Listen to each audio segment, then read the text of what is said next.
You had the perfect birth. I did. Oh my god! I don't know. Can we say that? We can say that, right? Yeah. It was the perfect birth for me.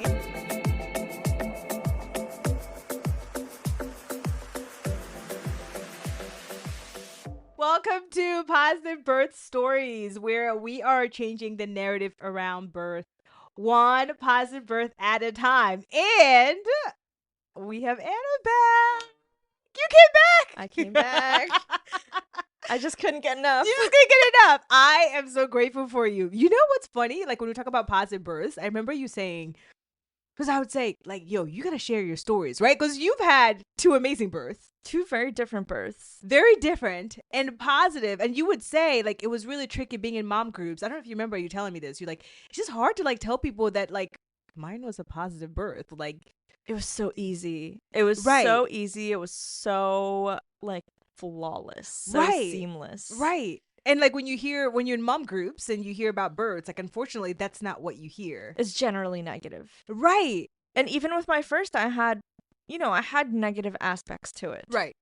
A decent amount. Yeah. And I really didn't have any negatives to the second birth. Yeah. Like, it was really the perfect birth. That's like, and I this is honestly like the mission, right? This is why we're here, like in the space to like talk Yeah. about that, because we need to hear more of that. Like, please say I had the perfect birth. Like that's what I was like. Wait, can you say that? It's like absolutely. And these things are happening like over and over again, right? And I think I cannot wait to dive in to hear about what that journey was like for you, because I think we have to hear the stories. They're going to look different, right? Because nobody's going to replicate what you had, right? It's going to look different. There's going to be, if you didn't listen to the last episode, definitely go and go listen to Anna's story with the first baby. Like, yeah, that didn't, there was like things that happened and you ended up like having the, like it ended up working out. And I think that's what I want like people to hear, is that like these births are happening over and over again, and they're beautiful, they're different, they're amazing, and people are getting like what they want. So I feel like the first one was almost like a practice session. Oh. So I figured out after the first one, like what worked and what didn't work and what I needed to do differently. Okay. Before you get in, because not everybody has listened to the last one. So before you dive in, tell us about yourself, your background, and what age were you when you had your second baby? Yes. So, my background, my name is Anna, and I am an immigrant from Russia. Mm-hmm. So by nature, I'm very independent, and this comes because, I've grown up to be very independent as the older child in an immigrant family who didn't speak any English and had to do everything.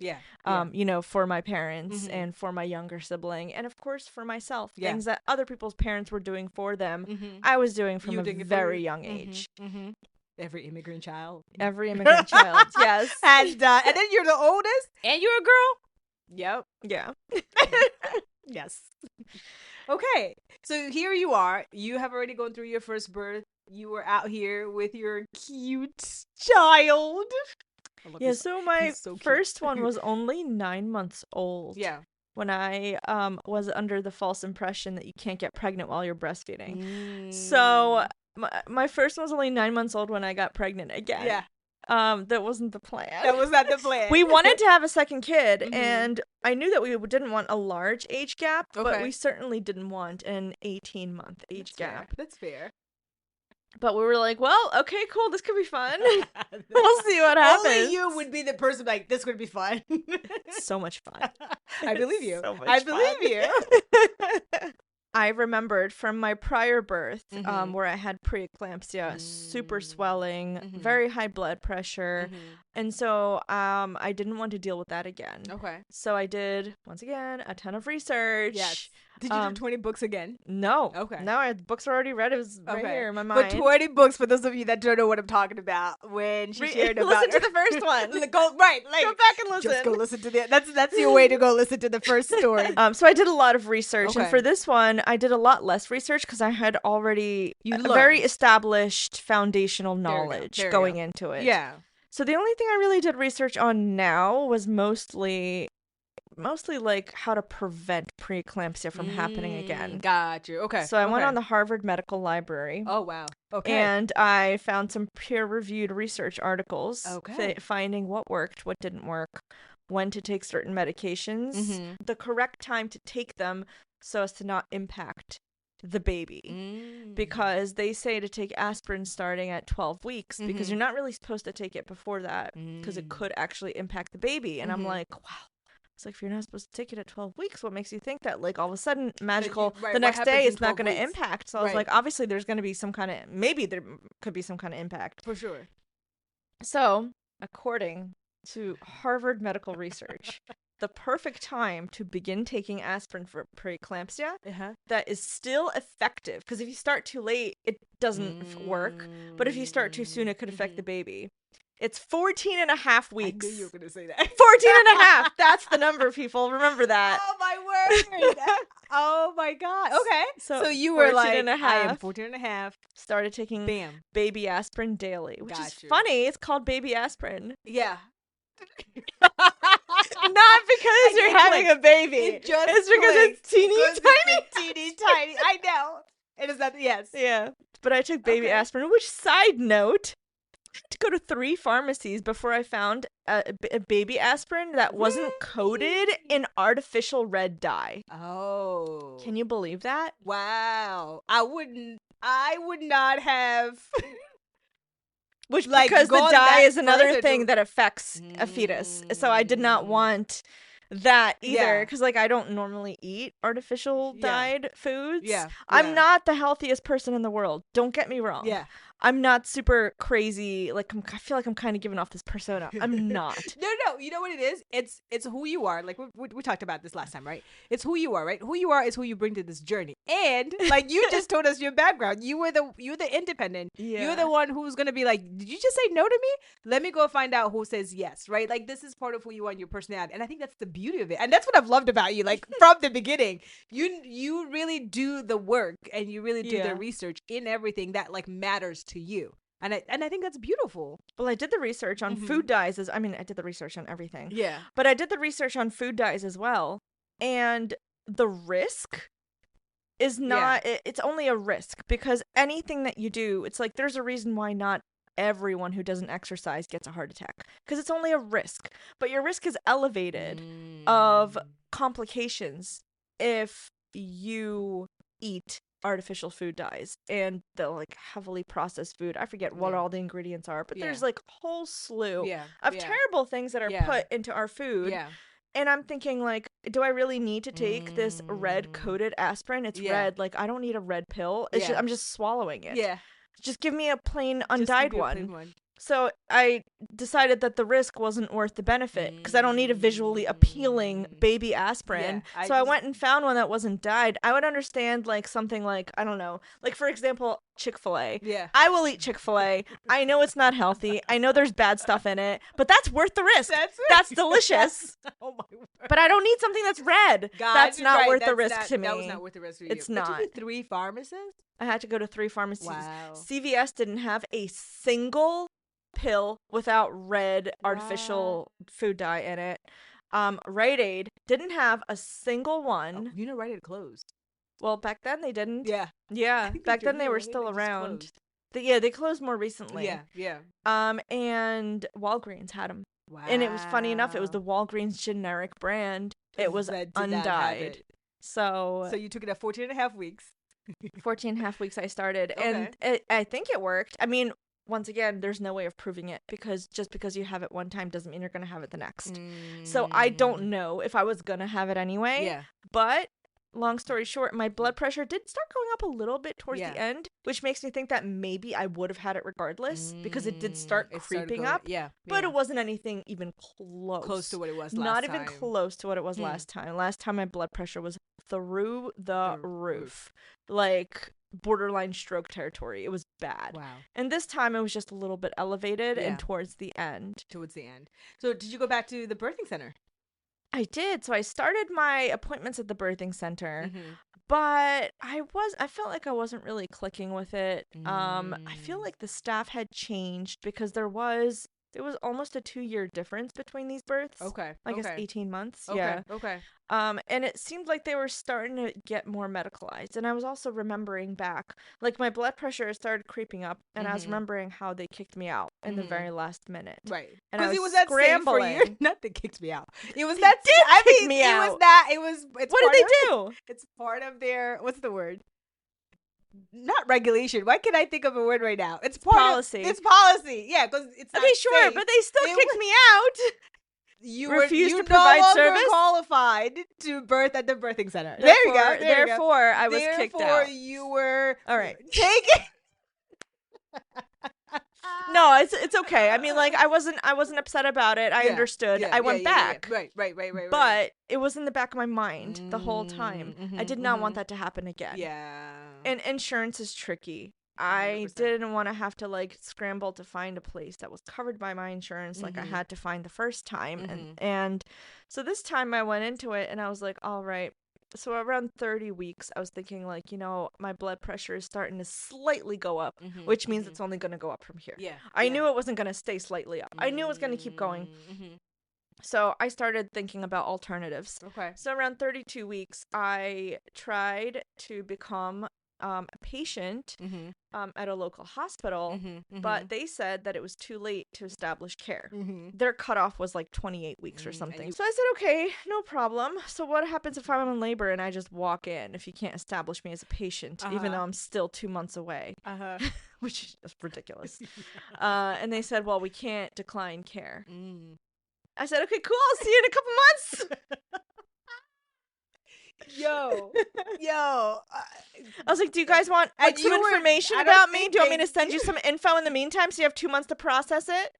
No, because they were not taking you in until, right? Yeah. Well, that's what I'm saying. I'm like, you have 2 months. Like, do you want me to just send you my stuff? Yeah. So you have something? Because I'm going to walk in. Because I'm walking in. Yeah, I mean, like, really, I'm sorry. It doesn't take 2 months. Sorry, it doesn't. Like, it's ridiculous. Did they know how serious you were? Because I'm guessing that I knew you were like, yep. So I'm just gonna walk in. I was like, okay. I wouldn't be surprised if they've never gotten a phone call like that before. I wouldn't be surprised. Right. It was the first, probably. Yeah. But it was located in a pretty touristy part of downtown Philadelphia. Yeah. So when I asked if that happens, they said that they have had people who are there on vacation go into labor, so they've had walk-ins before. Right. Oh, for sure. I don't think they've had planned walk-ins before, right. but they've certainly had walk-ins because for sure, it can happen at any time for any reason. Yeah. And I asked if they had midwives, which is what I wanted. But my first birth didn't have midwives, and it worked just fine. I just told them to leave me alone for the most part. And it was okay. Yes. But this one, they said they do have midwives, and they said that we can't guarantee that there will be one available at the time of your birth, but we do have them typically on staff. So I was like, okay, I'll roll the dice. Like, what else might I do? That's what I've been doing.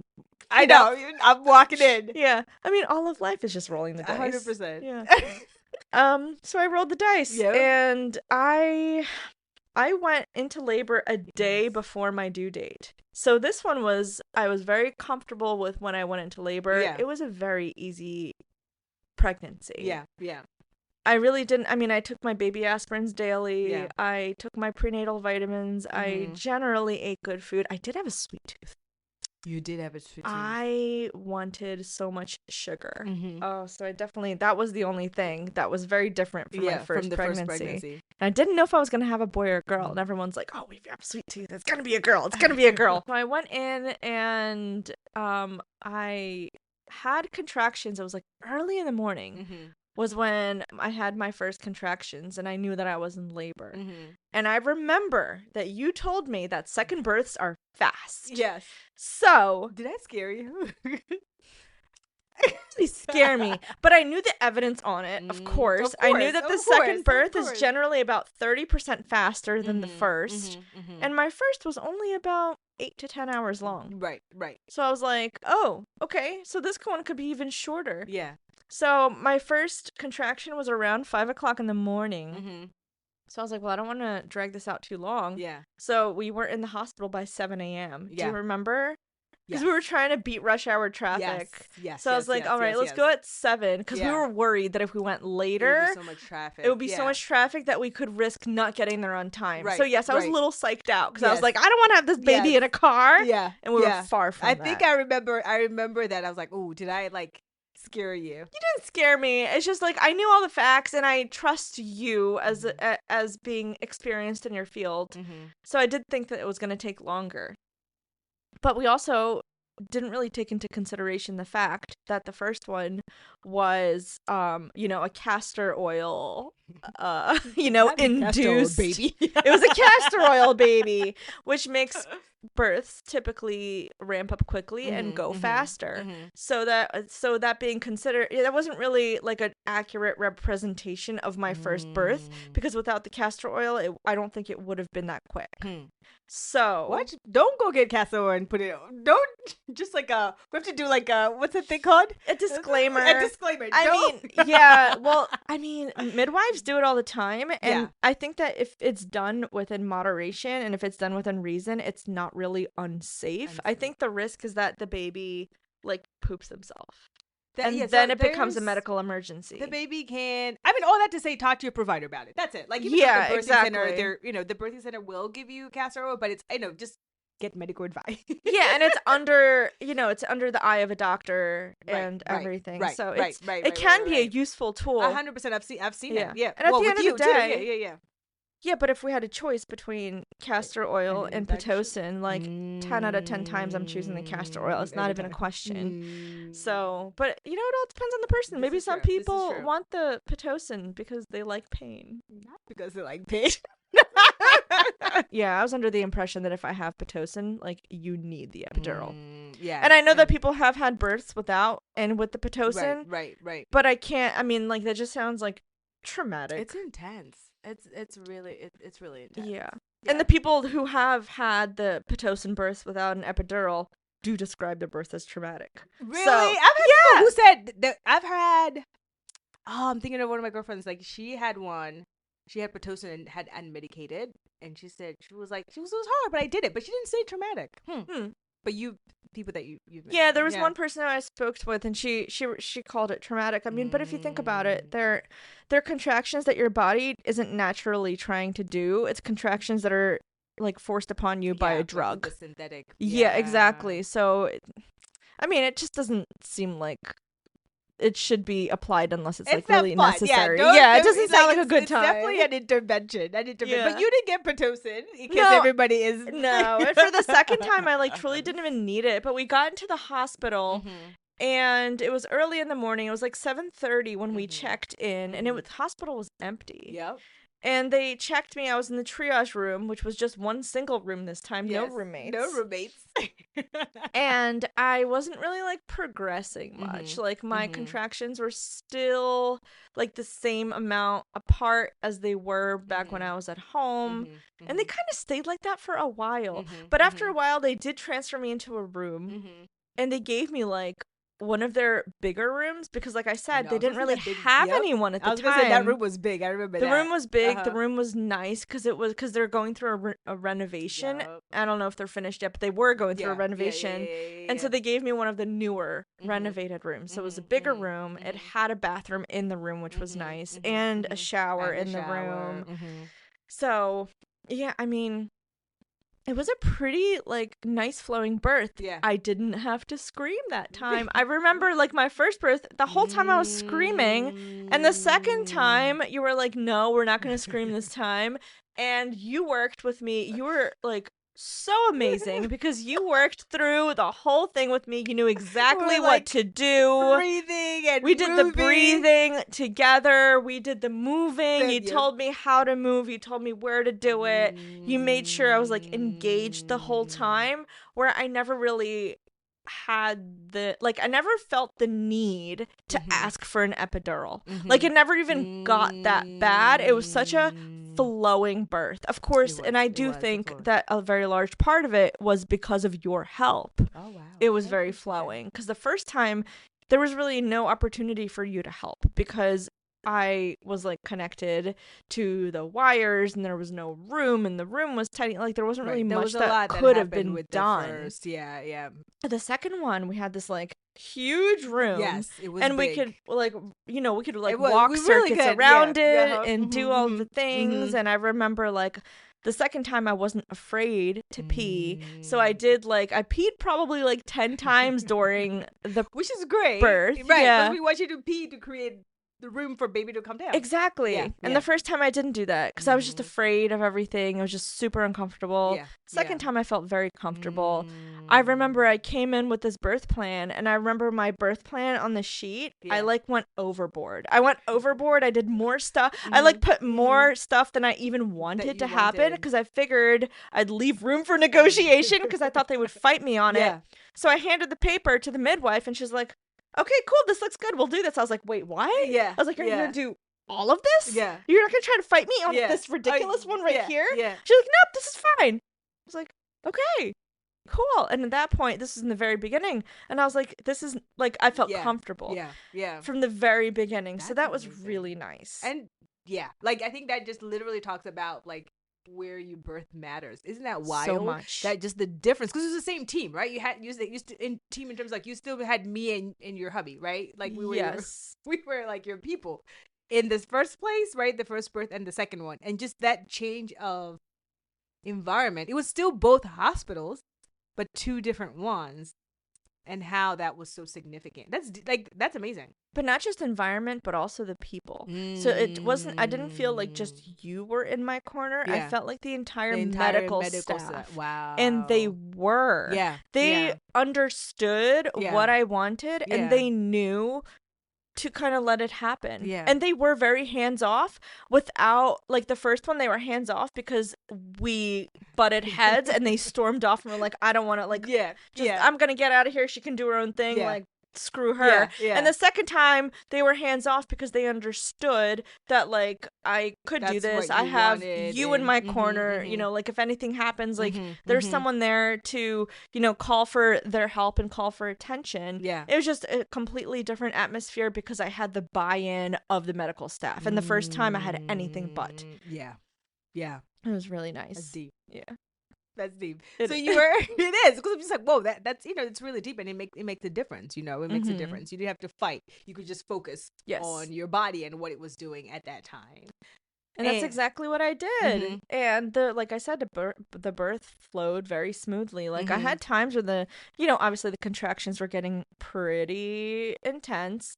And then at one point, they were getting very intense, and you said, okay, well, how about we try the shower now? And that is because, and I didn't realize at the time, but that's when I was in transition, and the shower really helped. It did. And I'm glad that I waited, because I know that the water can stall your birth because it makes you too relaxed. And I'm glad that I waited until then, because I was in the shower and it helped me get through those super intense contractions. And then all of a sudden I felt like I needed to push, and I was like, wait, what? I was like, I didn't feel like the contractions got anywhere as bad as they did during the first birth because I was comfortable. You were comfortable. And so I was like, I need to push. I was like, really? Yeah. Like, I was like, great, but like, really? Yeah.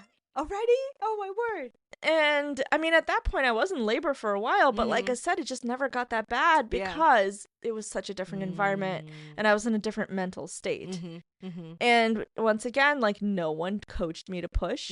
No one told me what to do. I just, they were just there. They were ready, I remember they told me to catch the baby, and I was like, wait, what? Because the first one, they would never. And they told me to catch my baby. I was like, really? Yeah. Like, you want me to do that? And it was so cool. It was such a great experience. Oh my gosh. It was the easiest birth. It was the most perfect birth. It was great. And I know that, like, I know a lot of people describe that like a home birth in those terms. Yeah. But I felt like it, like, being in a hospital setting, in my case, and like I said, this is why everyone's different. But in my case, I was very happy to be in that setting because if anything went wrong, I was already there. Like, I was 15 seconds from an operating table. But if you're at home, you still have to get transported. Mm-hmm. And I just saw that as a risk. So I just wanted a team of people who understood the kind of birth that I wanted. Yeah. Let me try to do it on my own. And if anything happened, I was already there. You're already there.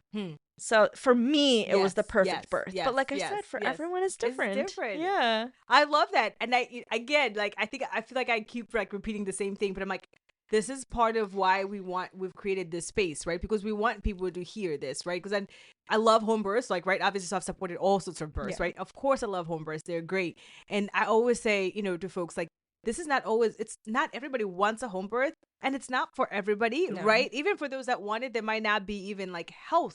Like, they might not be as healthy to like have a home birth, right? Or have accessibility, whatever that case might be. And I think it's so important that people get to hear these amazing stories that happen in any space. Yes. Right, in a hospital settings, because that's my story. I had an amazing birth at a hospital, right? Like, and it was great. And and that's what I want to hear. So for you to be like, yo, I had like the perfect birth, I think that's the coolest thing ever. Like, you had the perfect birth in a hospital setting. Like, whoa, that's amazing, right? That, like, hopefully that's encouraging somebody and boosting somebody's faith to be like, oh, I can too, because you literally can have this birth that you want for yourself, which is going to look different for each person in whatever space that you want to be. And home birth, because you and I had talked about home birth, I remember that, because you we did. Obviously you had called me and be like, all right, hey, we're number 2. I'm like, all right, let's go. I owe you money anyway, because let's do it. And I was like, yo, I feel like like, what do you think about a home birth? We had that conversation, right? I don't know if you remember that. And it was like, yes, this is not for me, right? And you're like, even with your health and even your comfortability, you're like, I don't want my neighbors to know I'm in, like, you're like, this does not feel good for me. It's not for me. Yeah, because we live in a like apartment-like setting with neighbors below us and to the sides of us, and I'm like, it's just not, like, that's not, like, we're not in a single family home, we're right. not in that like cozy, let's give birth at home kind of atmosphere. Like, we're in essentially an apartment, right? Like, that's not a really, you were like, I don't want to scenario. Right. Like, I've done home births in an apartment. It was not for you. No, it's just like, at that point I feel like I was like, at that point I felt like the home birth would be kind of like forced, like, it didn't feel forced. Natural. There you go. Listen, I wouldn't have minded it, right, but it just felt like, why, like, just go to a hospital, like, it's okay. Yeah. So and had your perfect baby. And obviously, one of my favorite things about your birth is that we ended up having, like, my friend who's a midwife there, and I was like really having issues in getting focused because it was watching her in her element, because I had never seen her in her element before. I was having like this like little girl moment of like, oh my gosh, I can't believe it. We're doing this birth together. I'm the doula and she's the midwife. Yeah, I just remember being like really hype and trying to like keep myself together. Like, Marinissa, you are also working today. Like, like, please stop. Go and support the birth. And she was so wonderful. And she showed us the placenta. Oh, yes. And I used the placenta picture and video. Well, the first across the internet. But they just whisked my placenta away the first time. I don't think they even let me see it. For the first one, it's like I asked for delayed cord clamping, and they like literally counted to 5. Yeah.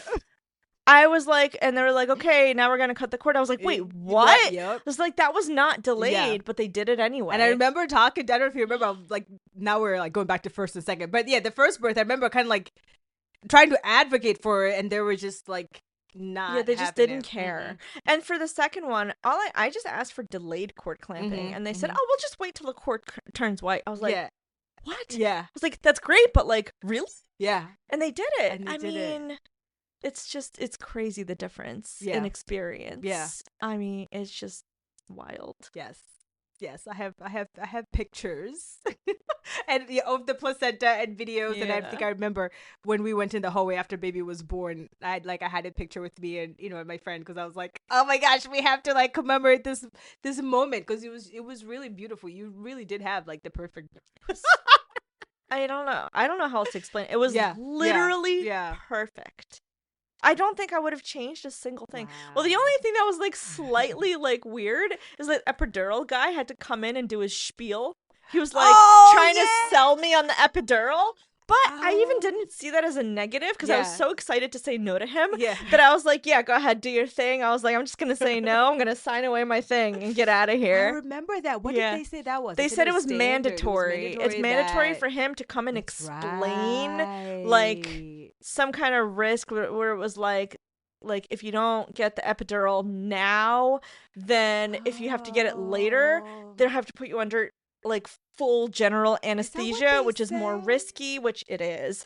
But I was like, sure, like whatever, I'll take the risk because you know what's crazy? I don't know, and I've been back at the same. But even so, I didn't even mind that they did that disclaimer because I was like, you know, if you have to do it, you have to do it. You're right, whatever. they did that. And maybe this is just me not remembering things, but I don't remember if I've seen them do that again there.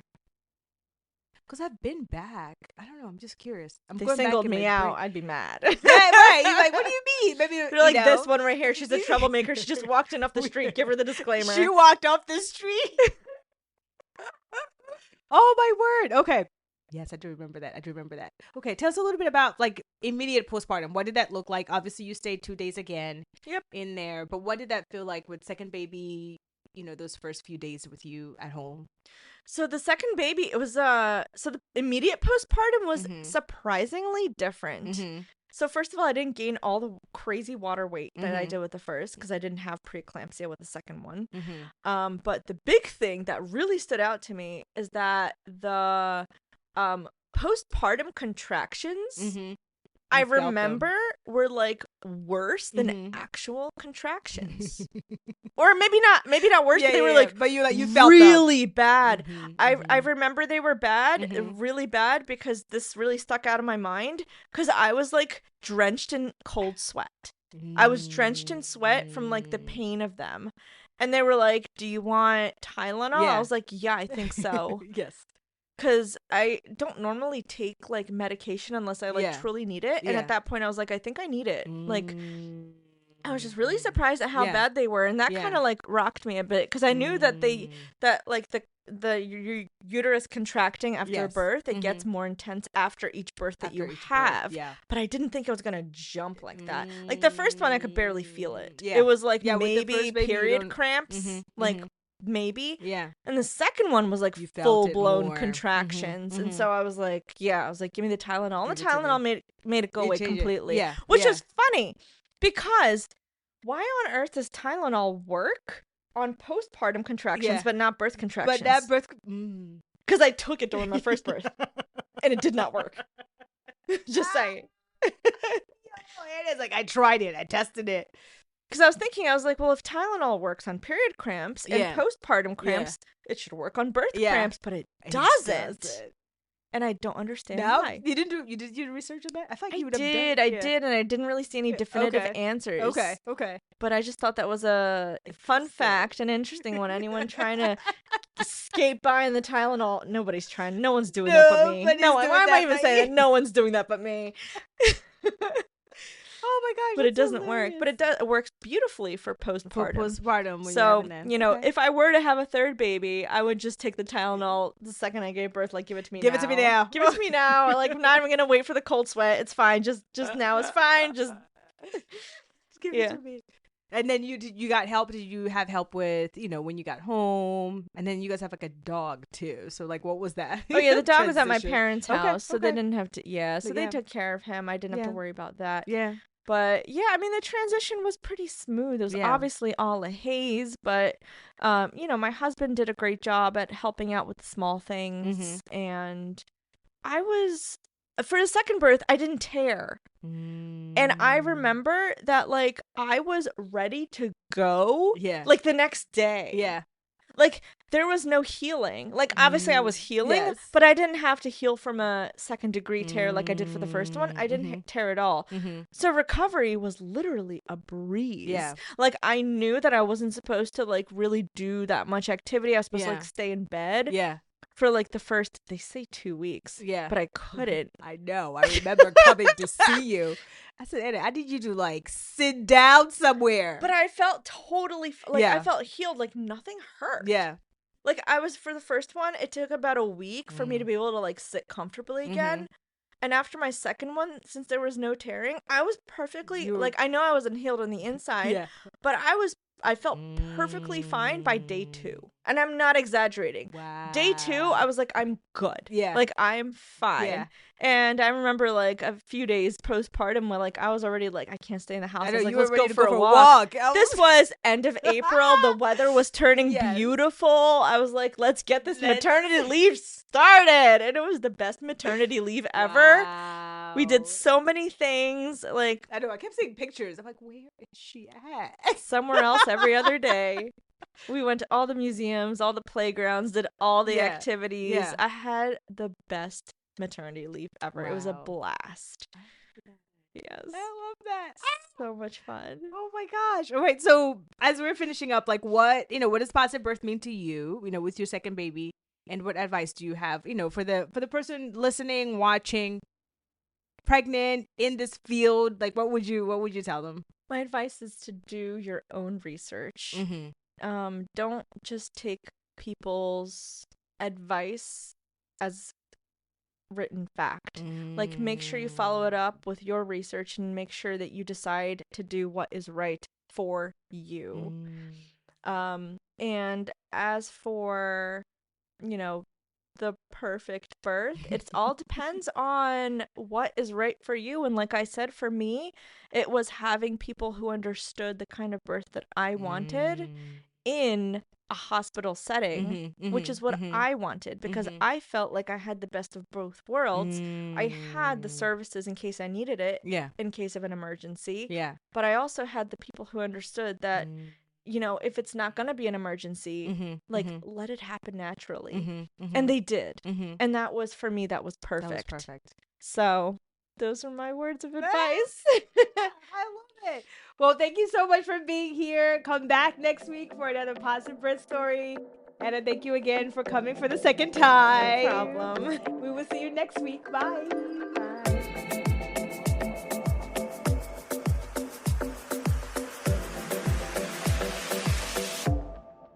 Let me take a second and share with you about the Doula Guide Bundle, something I created after 10 years of supporting families through pregnancy, birth, and postpartum. It includes the same step-by-step tools I use with my clients to help them feel confident, prepared, and grounded. So you can grab the full bundle or get them individually down below.